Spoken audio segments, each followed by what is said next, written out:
সুন্নাতকে বাদ দিয়ে কোন আন্দোলন সংগ্রাম আমরা করতে চাই না। আমরা সুন্নাতকে ধারণ করে আন্দোলন সংগ্রাম করতে চাই। আমরা সুন্নাতকে জবাই দিয়ে তাকিয়ার নামে, আমরা কৌশলের নামে সুন্নাতকে জবাই দিতে চাই না, বরং আমরা চাই সুন্নাতকে সমুন্নত করতে, সুন্নাত অনুযায়ী চলতে। আমি বিশ্বাস করি ওয়ালা তাহিনু ওয়ালা তাহজানু ওয়া আনতুমুল আ'লাউনা ইন কুনতুম মুমিনিন। যদি আমাদের ঈমান মজবুত হয়, যদি ঈমানকে শক্তিশালী করতে পারি, তাহলে এমন আওয়াজ দেব আল্লাহু আকবারের ধ্বনিতে, যেরকম রাজা গৌর গমদের তখ্ত তাউদ ধ্বংস হয়ে গেছে, আমরা যদি আল্লাহু আকবারের ধ্বনি দিতে পারি, ঈমানের সাথে আল্লাহু আকবারের ধ্বনি উচ্চারণ করতে পারি, তাহলে বর্তমান ফ্যাসিস্টদের সমস্ত তখ্ত তাউদ ভেঙে চুরমার হয়ে যাবে ইনশাআল্লাহ। এজন্য যুব আন্দোলনে বলবো, খবরদার, জিকির ও ফিকির, জবানে জিকির থাকতে হবে, ব্রেনের মধ্যে ফিকির থাকতে হবে, কলমের মধ্যে শুকুর থাকতে হবে, অঙ্গ প্রত্যঙ্গে সবর থাকতে হবে।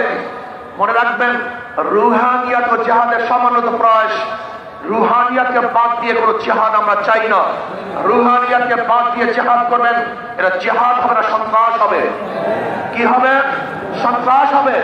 যেই জিহাদের সাথে রুহানিয়াত নাই, ওই জিহাদ জিহাদ না, বরং সন্ত্রাসবাদ হবে। ইসলামী ছাত্র আন্দোলন, ইসলামী যুব আন্দোলন, ইসলামী আন্দোলন বাংলাদেশ, তারা কি চায়? আল্লাহর জমিনে আমরা হুকুমাতের মাধ্যমে কল্যাণ রাষ্ট্র চাই। ইসলাম হুকুমাত বাদ দিয়ে আমরা কল্যাণ রাষ্ট্র চাই না। আমরা ইসলাম হুকুমাতের মাধ্যমে কল্যাণ রাষ্ট্র প্রতিষ্ঠিত করতে চাই। আমরা বিশ্বাস করি ইসলাম হুকুমাত ব্যতীত secularism, socialism, capitalism, communism, democracy কোন আদর্শ মানুষকে শান্তি দিতে পারে না, মুক্তি দিতে পারে না। একমাত্র মানুষের মুক্তির গ্রান্তি হলো ইসলাম হুকুমাত। এই ইসলাম হুকুমাত চালু করতে হবে। আপনারা জানেন, আজকে অন্তর্বর্তী সরকার কিছু সংস্কার করতেছে, তার মধ্যে রাষ্ট্র সংস্কার। অবশ্যই রাষ্ট্র সংস্কার করতে হবে। কেন? আপনারা জানেন, ফ্যাসিস্ট সরকার রাষ্ট্রের এমন কোন বিভাগ নেই যে বিভাগকে ধ্বংস করে নেই, সমস্ত বিভাগকে ধ্বংস করে ফেলেছে। কাজী ধ্বংসস্তূপের উপরে সুন্দর একটা নির্বাচন উপহার দেওয়া সম্ভব নয়। আগে সংস্কার হবে, তারপরে নির্বাচন হবে। রাষ্ট্র সংস্কারের মধ্যে আমি বিচার বিভাগের স্বাধীনতা চাই, বিচার বিভাগের পূর্ণ স্বাধীনতা চাই। আজকে আমরা কি দেখেছি? সরকার পরিবর্তন হওয়ার সাথে সাথে সমস্ত আসামিরা খালাস হয়ে গেছে। আবার সরকার পরিবর্তনের সাথে সাথে অনেক আসামি জেলে ঢুকে ঢুকে পড়ছেন। তার মানে বিচার বিভাগ কি সরকারি ইঙ্গিতে চলে? একটা ভালো রাষ্ট্রের, উন্নত রাষ্ট্রের সবচেয়ে বড় মানদণ্ড হলো বিচার বিভাগের স্বাধীনতা। যেই রাষ্ট্রের মধ্যে বিচার বিভাগের স্বাধীনতা নাই, ওই রাষ্ট্র ভালো কল্যাণমুখী একটা রাষ্ট্র হতে পারে না। এর জন্য বিচার বিভাগের স্বাধীনতা চাই। এমন স্বাধীনতা চাই, বিচারকরা আইন অনুযায়ী বিচার করবে, কাউ ইঙ্গিতে বিচার করবে না, কাউ দিকে দৃষ্টি করে বিচার করবে না, বরং আইনে যা আছে সেই অনুযায়ী সে রায় প্রদান করবে। এমন স্বাধীনতা বিচার বিভাগটা থাকতেই হবে। এমনকি ওই চেন্নাইকে, চিটংয়ের চেন্নাইকে, সেও যদি বিচারের আওতা দিয়ে, সেও যদি আইনের আওতায় খালাস পায়, আমার কোনো আপত্তি নেই। কিন্তু আমিও যদি বিচারের আইনের মাধ্যমে জেলে থাকি, তাহলে আমার আপত্তি নেই। বিচার বিভাগকে স্বাধীন দিতে হবে। কারণ ইঙ্গিতে বিচার বিভাগ চলতে পারে না। যদি বিচার বিভাগের স্বাধীনতা না থাকে, মানে হাফেরা হুফেরা, তুমি যে গর্ত খুঁজবা সেই গর্তের মধ্যে একদিন তুমিই পড়বা। এজন্য বিচার বিভাগের স্বাধীনতা চাই। নাম্বার 2, সংবিধান সংস্কার। আজকে দেখেছি সেখানে প্রায় 505টা আসন রাখা হয়েছে। আসন কম হোক বেশি হোক, কিন্তু সব জায়গায় নির্বাচনের ভিত্তিতে সংসদ সদস্য হতে হবে। মহিলাদের জন্য সংরক্ষিত আসন 100, এটা আমরা মানি না। যে সংরক্ষিত আসন মহিলাদের জন্য রাখা হয়, এটা মহিলাদের সাথে বৈষম্য করা হয়, তাদেরকে দুর্বল ভাবা হয়। আমরা তো কোঠার বিরুদ্ধে আন্দোলন করেছিলাম। যদি আমার মহিলাদের জন্য কোঠা রাখা হয়, তাহলে আমরা আন্দোলন সাকসেস হই নাই। আমরা বলবো মহিলারা সরাসরি নির্বাচন করবে, নির্দিষ্ট কোনো কোঠা আমরা চাই না। কোন মহিলাদের জন্য নির্দিষ্ট কোঠা থাকবে না, তারা নির্বাচন সরাসরি করবে।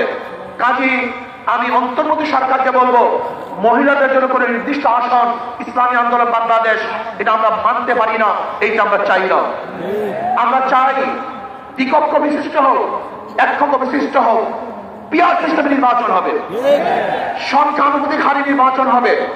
যদি সংখ্যানুপাতিকহারী নির্বাচন না হয়, পিয়ার সিস্টেমে নির্বাচন না হয়, তাহলে আবারও কালো টাকা সরাসরি হবে, বেশি শক্তি ব্যবহার করা হবে, মানুষের ভোট অধিকার প্রয়োগ করতে পারবে না, আমাদের আন্দোলন ব্যর্থ হবে। আজকে জুলাই বিপ্লবে ইসলামী আন্দোলন কি ভূমিকা ছিল আপনারা জানেন। 5ই জুলাই বরিশালে আমরা ঘোষণা দিয়েছিলাম যে ছাত্রদের বৈষম্য বিরোধী আন্দোলনের সাথে আমরা সম্পৃক্ত।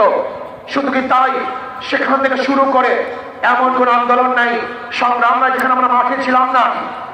আমরা জীবনের মায়া ত্যাগ করে রাস্তায় ঝাঁপিয়ে পড়েছিলাম।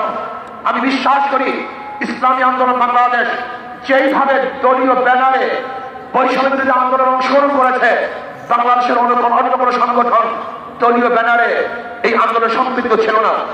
শুধু কি তাই, ইসলামী আন্দোলন বাংলাদেশের যারা শীর্ষস্থানীয় লিডার নেতা তারাই মাঠে ছিল, কিন্তু যারা বৈষম্য বিরোধী আন্দোলনের বিরোধিতা করেছে, বলেছে যে এই সংগ্রামের সাথে আন্দোলনের সাথে আমরা সম্পৃক্ত নাই, তারা যদি আজকে নতুন ভাবে ক্ষমতা দেওয়ার স্বপ্ন দেখে, এদেশের জনগণ সেই স্বপ্ন পূরণ হতে দেবে না। সংস্কারের পরেই নির্বাচন হবে। আজকে সংস্কার করতে যারা বাধা সৃষ্টি করেছেন, আমি বলবো দীর্ঘ 16 বছর কোথায় ছিলেন? রাত ডাক সেরেই বলবো, দিন আপনারা কোথায় ছিলেন? প্রতিবার ঈদের কথা বলেছেন, ঈদের পরে আমরা আন্দোলন করব, ঈদের পরে সংগ্রাম করব, ঈদের পরে সেইটা করব। হাজার ঈদ চলে গেছে, আপনারা আন্দোলন করতে পারেন নাই। কিন্তু ছাত্র জনতা আজকে আন্দোলনের ভিত্তিতে যে অর্জন করেছে, সেই অর্জনকে ধ্বংস করার চক্রান্ত করতেছেন। যে বৈষম্যের বিরুদ্ধে আন্দোলন করেছিলাম, চাঁদার বিরুদ্ধে আন্দোলন করেছিলাম, দুর্নীতির বিরুদ্ধে আন্দোলন করেছিলাম, ধর্ষণের বিরুদ্ধে আন্দোলন করেছিলাম, অবৈধ হত্যার বিরুদ্ধে আন্দোলন করেছিলাম, মানুষের স্বাধীনতার জন্য আন্দোলন করেছিলাম, মানুষের মুক্তির জন্য আন্দোলন করেছিলাম। কিন্তু আমরা কি দেখলাম? 5ই আগস্টের পরে আবারও চাঁদাবাজি, আবারও দখলদারি, আবারও দুর্নীতি। না, বাংলাদেশের মানুষ এই চাঁদাবাজি আর দেখতে চায় না, দুর্নীতি আর দেখতে চায় না। যারা 15 বছর পর্যন্ত বাংলাদেশকে পর দুর্নীতি চ্যাম্পিয়ন করেছে, ওই সমস্ত দলকে বাংলাদেশের জনগণ আর ক্ষমতা দেখতে চায় না। বাংলাদেশের জনগণ কি ক্ষমতা দেখতে চায়? ইসলামকে ক্ষমতা দেখতে চায়। বাংলাদেশের জনগণ ইসলামী আদর্শের মানুষকে ক্ষমতা দেখতে চায়। যারা খাঁটি ইসলাম, মদিনার ইসলাম নিয়ে সামনে অগ্রসর হবে, বাংলাদেশের মানুষ তাদেরকে গ্রহণ করবে। মদিনার ইসলামের বাহিরে কোন নব ইসলামকে বাংলাদেশের গ্রহণ করবে না ইনশাআল্লাহ। আসুন, ইসলাম হুকুমাতের জন্য আমাদের সাধনা করতে হবে, চেষ্টা করতে হবে। আমাদের আন্দোলন এখন সমাপ্ত হয় নাই, আমাদের সংগ্রাম এখন শেষ হয় নাই, আমাদের যুদ্ধ এখনো শেষ হয় নাই।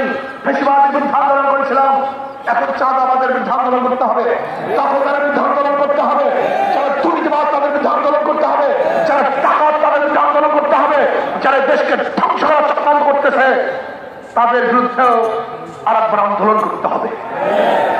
আজকে ভারত আমাদের দেশকে দখল করার চক্রান্ত করতেছে।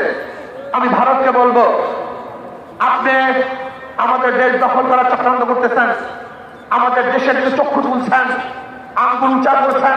আপনি জানেন বাংলাদেশের অবস্থাটা কি? আমরা জীবনবার লড়াই করি, বেঁচে আছি, লড়াই করি, বাঁচবো ইনশাআল্লাহ। আমরা জীবনবার লড়াই করেছি, আরো লড়াই করব, লড়াই করতেই থাকবো। যতদিন পর্যন্ত ইসলাম হুকুমত না কায়েম হবে, ততদিন পর্যন্ত ইনশাআল্লাহ মাঠে থাকবো, ময়দানে থাকবো। প্রিয় ভাইয়েরা আমার, আগামী নির্বাচন আসতেছে, নহে সমাপ্ত কর্মমদের অবকাশ তথা বিশ্রামের আজকের থেকেই আমাদের কাজ শুরু হবে। মাঠে ময়দানে প্রত্যেকটা দাঁড়ে দাঁড়ে ঘরে ঘরে গিয়ে মানুষকে ইসলামের কথা বোঝাতে হবে, ভোট আদায় করতে হবে, ইসলামের পক্ষে আমরা ভোট নিয়ে আসবো। আল্লাহ আমাকে এবং আমাদের সবাইকে ইসলাম হুকুমত কায়েম করার চেষ্টা করার এবং সর্বোচ্চ ত্যাগ করার তৌফিক দান করেন। যুব কনভেনশন শুকরিয়া আদায় করছি, যারা আয়োজন করছেন সবাইকে ধন্যবাদ জ্ঞাপন করছি। আসসালামু আলাইকুম ওয়া রাহমাতুল্লাহি ওয়া বারাকাতুহু।